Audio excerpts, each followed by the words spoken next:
A heavier task could not have been imposed than I to speak my griefs unspeakable. Yet that the world may witness that my end was wrought by nature, not by vile offense, I'll utter what my sorrow gives me leave. In Syracuse was I born and wed unto a woman happy but for me, and by me too had not our hap been bad. With her I lived in joy, our wealth increased by prosperous voyages I often made to Epidamnum till my factor's death.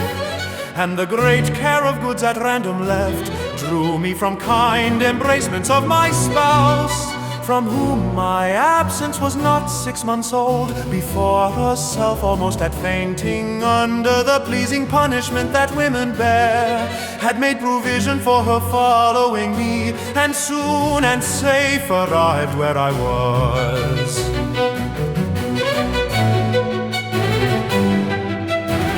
There had she not been long, but she became a joyful mother of 2 goodly sons, and which was strange, the one so like the other, as could not be distinguished but by names. That very hour, and in the selfsame inn, a meaner woman was delivered of such a burden, male twins both alike. Those for their parents were exceeding poor I bought, and brought up to attend my sons. My wife, not meanly proud of 2 such boys, made daily motions for our home return. Unwilling I agreed, alas too soon. We came aboard, a league from Epidamnum had we sailed, before the always wind obeying deep gave any tragic instance of our harm. But longer did we not retain much hope, for what obscured light the heavens did grant, did but convey unto our fearful minds a doubtful warrant of immediate death, which though myself would gladly have embraced, yet the incessant weepings of my wife, weeping before for what she saw must come, and piteous plainings of the pretty babes that mourned for fashion, ignorant what to fear, forced me to seek delays for them and me. And this it was, for other means was none. The sailors sought for safety by our boat, and left the ship then sinking right to us. My wife, more careful for the latter born, had fastened him unto a small spare mast, such as seafaring men provide for storms.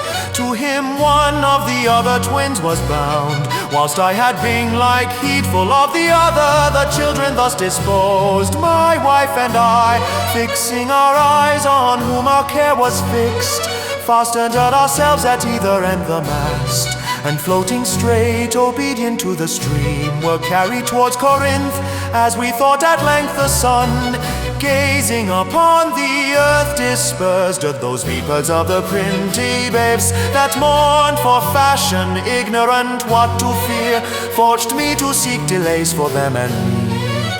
And this it was, for other means was none.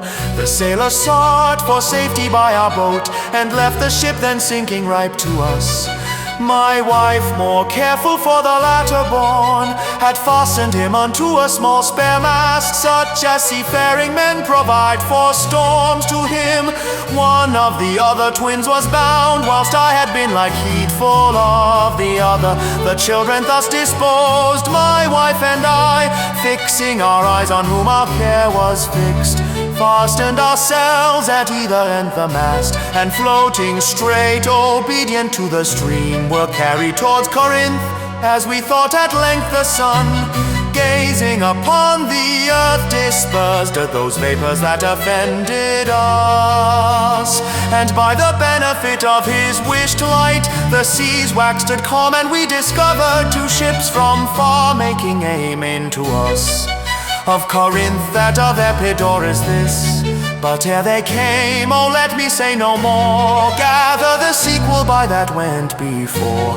Duke, nay, forward, old man, do not break off so, for we may pity though not pardon the age. Oh, had the gods done so, I had not now worthily termed them merciless to us. For ere the ships could meet by twice 5 leagues, we were encountered by a mighty rock, which being violently borne upon, our helpful ship was splitted in the midst, so that in this unjust divorce of us, fortune had left to both of us alike what to delight in, what to sorrow for. Her part, poor soul, seeming as burdened with lesser weight, but not with lesser woe, was carried with more speed before the wind, and in our sight they 3 were taken up by fishermen of Corinth. As we thought at length another ship had soised on us, and knowing whom it was their hap to save, gave healthful welcome to their shipwrecked guests, and would have reft the fishers of their prey, had not their bark been very slow of sail, and therefore homeward did they bend their course. Thus have you heard me severed from my bliss, that by misfortune was my life prolonged. To tell sad stories of my own mishaps.